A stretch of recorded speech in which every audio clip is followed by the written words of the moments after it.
Welcome to the Financial Feast podcast. I'm Kevin. And I'm Zach. And today we're going to be giving an overview of financial literacy. So we'll be giving a quick definition of what financial literacy is, and then 10 broad, practical life categories, and even a situation or two where a lack of financial literacy can affect you. But before that, Zach had some numbers from a recent study from the NFEC on how lack of financial literacy affected Americans in 2022. Yeah, so I think when people think of financial terms that they need to understand, I think financial literacy is one of those misunderstood terms.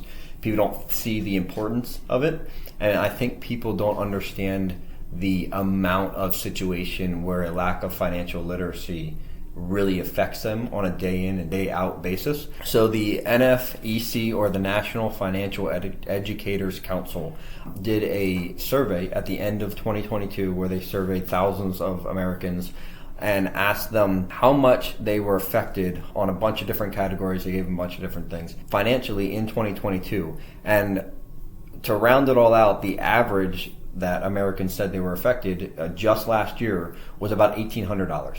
So if we expound that out to the amount of people that are in America alone, it evens out to about $436 billion. That's a lot. That Americans were affected because of a lack of financial knowledge by their lack of financial literacy. So it worked out to being about 23% of Americans actually had an effect of over $2,500 just last year that they said when they were kind of explained what this was. They were explained the categories of what it was. And I think that's why we thought it was so important to kind of talk to people about, because we don't want people in 2023 to walk out at the end of the year and say, wow, I really messed up here and there and there, and I could have made all these different decisions and I lost money in all these different situations because I didn't know the situation well enough. I didn't know the questions to ask. And that's why we're doing this podcast. Yes, absolutely. And I guess we'll define financial literacy here. The book definition by the NFEC is the possession of the financial knowledge, behaviors, systems, team, and plan to confidently take effective actions that best fulfill an individual's personal, family, and global community goals. Now, that's kind of a large definition, but basically, to boil it all down, financial literacy covers the gamut of your finances from start to finish. And I think it's safe for most people to say that they probably don't have a full grasp of their finances in every facet. Yeah, I would argue that probably no one really has a full, complete grasp of their finances from start to finish, especially, and after this we'll kind of talk about those 10 different categories. You may be really, really good at 1, 2, 3, 4 categories, but let's be honest, every single person has room to grow at some level, especially when it comes to finances, because finances affect us in so many different ways. We'll get into these 10 different categories. We kind of broke them out into broader categories. So what we're going to do is just kind of state what the category is. We'll give a practical illustration of a situation that we think people really deal with on a day-to-day basis, and ways that a lack of financial literacy can practically impact you in this specific situation. We'll start right off with number 1, and that's financial psychology, which the way we approach our money analytically and emotionally. So this one right away, I immediately think of the person who overspends on Amazon or goes on a shopping spree at Target, or being just emotional with our purchases, right? Yeah. So typically this happens when a person is discouraged or maybe a little down and feels like they need a boost. And for some, a momentary pleasure such as shopping causes the brain to release those endorphins and dopamine, and the instant reward and motivation is enough to they want to re-experience that rush, and it starts to outweigh self-control and practical financial considerations, to the point where they now have tunnel vision, right? Where they block out all their problems, but they can focus on this one thing, and that just happens to be that shopping.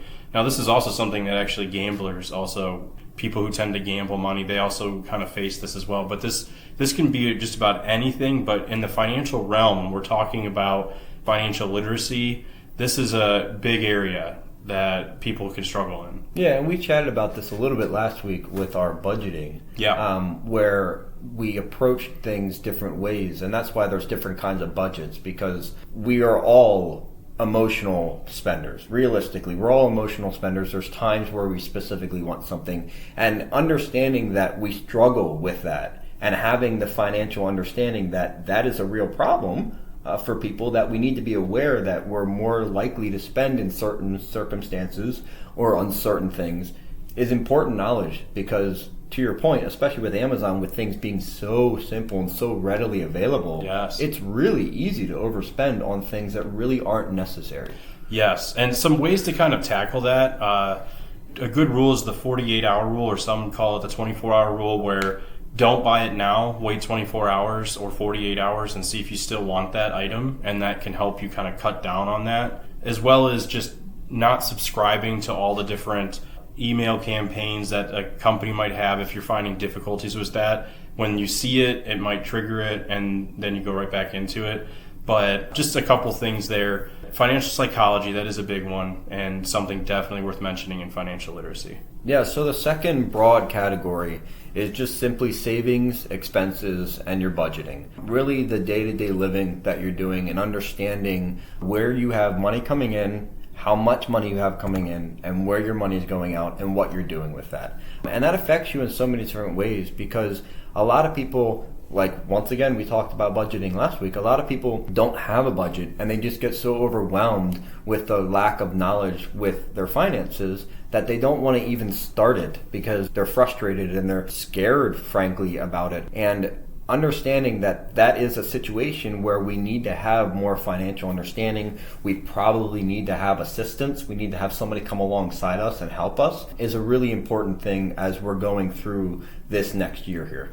Yes, absolutely. And when you really even think about it too, some people might be discouraged to even start, like you had said. They might, I don't know how to start, so why start? Why try? And we had talked about that on the last episode of always try, and go back to listen to that one for more budgeting tips on that. Yeah. So category number 3, your income, your career, entrepreneurship, really just what your job situation looks like, both now and then even long term. Mm-hmm. A lot of people are so focused on their job now that they're not thinking about their job down the road. Yeah. Or we have the flip side on people are thinking about, oh, what can I do 10 years down the road, that they're just not in a great place right now with their job. And on the other side, I think there's kind of a benefit of, obviously, finances are important, making money at your job is important, but we can get so focused on how much does this job pay me, that we're working at a job that pays us a good amount of money, mm-hmm. that we absolutely hate. Yes. And that puts us in a place mentally that isn't good. Yeah, and your mental health is important when it comes to that. I mean,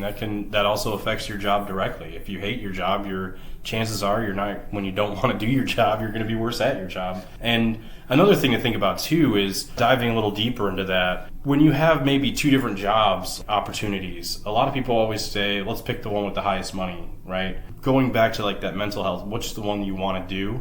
But another comparison to even use is the benefits. A lot of people that I talk to don't understand their work benefits. They don't know how they work. They know, some of them might know what a 401k is, all the other stuff about the benefits package. You know, it's a package that you get. You get a big book.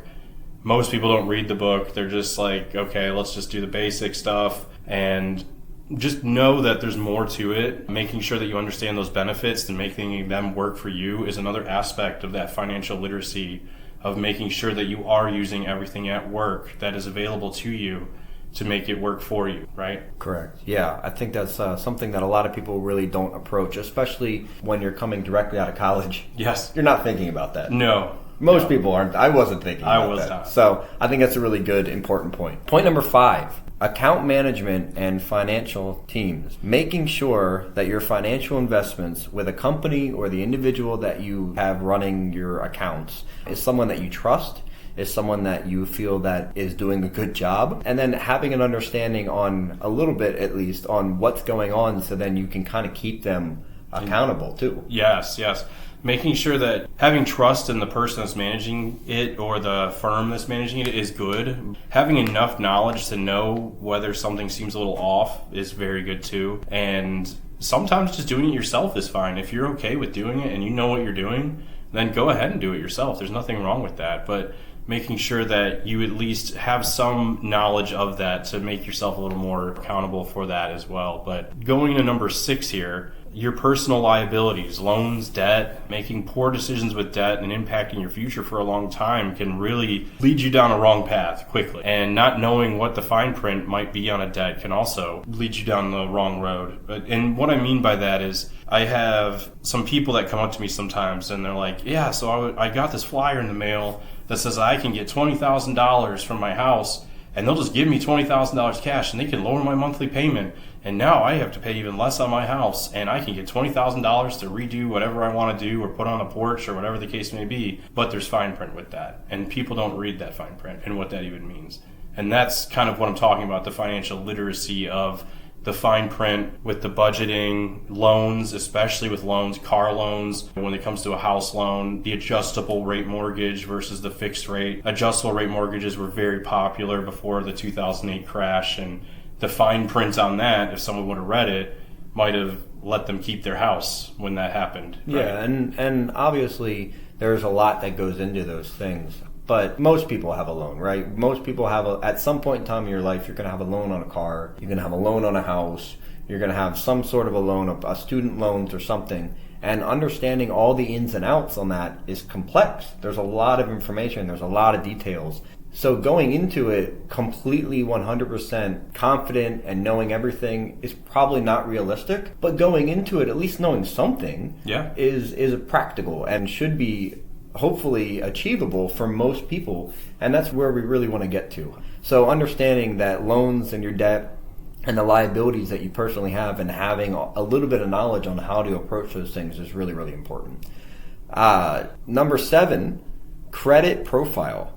So understanding your credit score, its impact on your current future options, how it's going to affect you long term, how it's going to affect your expenses long term. I think one of the biggest things when we're talking about credit and how it affects you for most people is not being able to make the purchases that they want to make. Mm-hmm. So kids coming out of high school not going to be able to buy a house typically, and some of that's just because of income, right? But some of that's also because they don't have a credit history and the bank's not going to loan them money if they have no credit history. So having that credit, understanding the importance of it, not putting so much stock into it, that's really all you're focused on, but having an understanding of why it's important, where you need to have, I think is important long term. Yes, and also another thing with credit is there's nuances with that as well, like co-signing a loan, right? That goes on your credit if something were to happen. So just knowing it doesn't have to be just stuff that you buy that goes on your credit, but if you also agree to go on other people's credit in that way, or you're married and something happens, the split, it can also, there's a lot of stuff that goes into that. But knowing, build credit early if you're young. They do student credit cards now, and I would recommend a limit on those, a very low limit, so that you never go over a certain threshold, but it does build your credit. Just having that limit on it is good, and that way they can build their credit slowly if they're a responsible student. And as a parent, helping your kids once they get to a certain age, doing those things too, beneficial. Yes, education, right? Yeah. That's where all financial literacy, educating on that, making sure they know at a young age, that really does help. Category number 8 is economic and government influences. And really what this is what's going on in the world long term around the entire world, not just in your current community, and how it impacts you. And I think a lot of people don't really put a lot of stock into this and don't take the time to really understand how world events are impacting them, but there was something I think pretty big here in the last 2 years that affected people. Yeah, this is actually one of my favorite things. Outside influences, governments, the different economies, the whole world in a whole, like the macro level going to the micro level of it. In just these last 2 years, we've had COVID, we've had the supply chain crisis, we've had inflation. All 3 of those, you could say, as an individual consumer in your house, you were affected by all 3 of those in some way or another, financially. More likely than not, it did. And probably in ways additional to what you think you were affected, you were affected. Yes, and they even say, as of now, we still don't know, even today, when this is being recorded in January of 2023, how it's all going to still play out in the very end here. Like the supply chain is getting more or less back to normal, but there are stuff that happen from it. And also, right now we're still going through inflation. It is coming down a little bit, but we're still pretty high. So that is directly affecting us.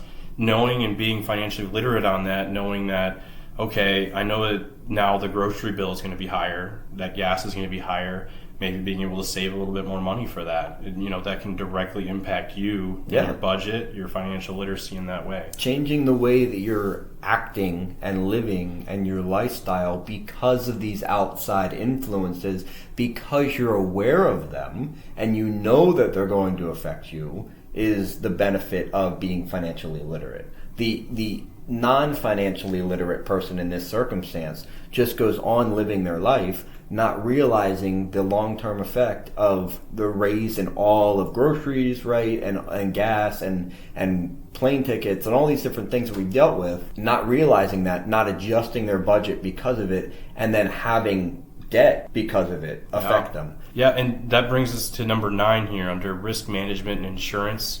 Just understanding risks and where you need coverage. So insurance is a huge business and a huge building block on a lot of people's lives. I mean, everyone is required to have car insurance, right? Most people will have homeowners insurance when they have a loan. Life insurance is another big thing. If you have a dependent or someone that depends on you, and if you were to pass and they would not be okay financially, a life insurance is something that would be important in that area. But having long-term issues due to not having the right insurance in place can really also hurt you. Yeah, so just a practical personal example. Last year, almost a year, I think a year ago last week, my car was totaled. I was pulling into work. Somebody behind me wasn't paying attention. They ran into the back of me and destroyed my car. I had car insurance. They did not. So I had to pay a premium because they didn't have car insurance to cover it. So I had to pay a premium that was on my coverage. But the rest of my car coverage, so I had to pay like $300. And the rest of my car payment, because I had car insurance, paid me my car's value.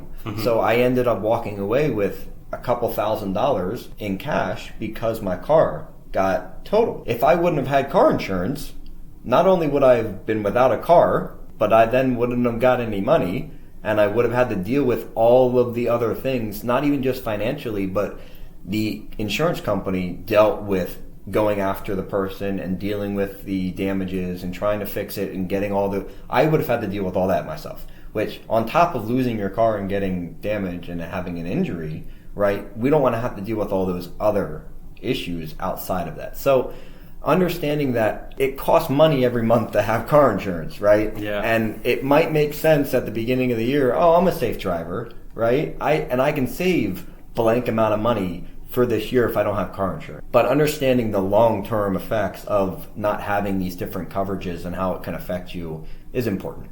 Yes, absolutely. I would even argue that this is one of the more important things, managing risk first before you do other things, because there's nothing more discouraging than saving a lot of money, and then now you have to spend it all on something because you weren't managed on that risk. You didn't have that risk management portion down, and now something happened, and all that money that you saved has to now go to that. Yeah. And it's good to have that money, for sure, but if you can have that managed and then save the money, then you don't even have to touch that money. Yeah, double win. Yes. The final category is investing and just personal finance planning. So your personal long-term financial future and understanding the decisions that you need to make as far as retirement, as far as long-term savings, as far as long-term improvements on your home, as long as long-term purchases, college payments for kids, all these different things.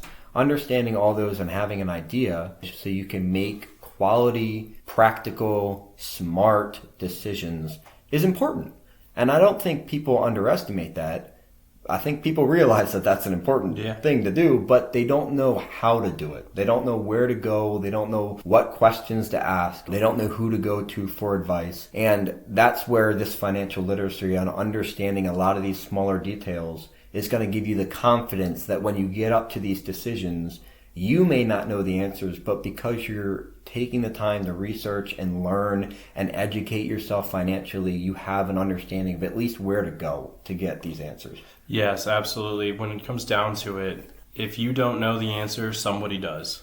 And sometimes it's as easy as just going onto YouTube and learning on YouTube or some other self-learning site. Also asking someone who does know, someone who's in the business of finance itself. That's their job, their livelihood. They're supposed to know, making sure that just bounce ideas off of them. You can do that. And I'm sure they'd be more than willing to help you. But just taking it into your own hands is really what we'd encourage you to do. Start moving towards that direction, taking control of your finances, taking control of kind of the literacy of it, learning along the way. And we do really hope that these 10 kind of bullet point, real quick methods here are something that might help you along the way towards financial literacy. Yeah, and we're going to talk more in detail about these as we kind of go with our podcast. We're going to have a lot of topics on a lot of different things, and they're kind of going to go into these categories. And we'll reference back to this podcast so you can kind of see where things work together. But ultimately, the goal that we have is, at the end of the day, no one cares more about your finances than you. No one's more invested in your financial future and your family's financial future than you are. And no one understands and is going to feel the issues that you deal with by not being financially literate more than you will. So we're really trying to encourage you to take the time, listen to podcasts, read articles, get a book, right? Talk to a financial planner, talk to a budget coach. Make it a little bit more of a priority in 2023 as you're going forward, understanding that, man, we just talked through 10 different categories.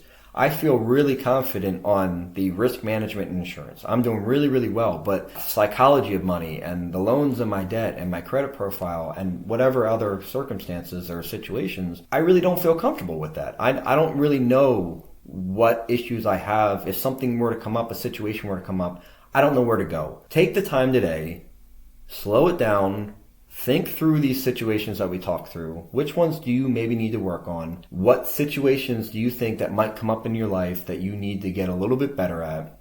And then just keep listening, and hopefully we can address those specific things. If you have a specific question, feel free to email us. Feel free to reach out, and we can always do a specific podcast on that, or we can even just reach out to you individually and just answer your question, because that's really why we're here. Absolutely. And follow us on Facebook and go to financialfeastpod.com for some articles on there for deeper dives, learning into some of these topics that we talked about. And we hope to see you next time.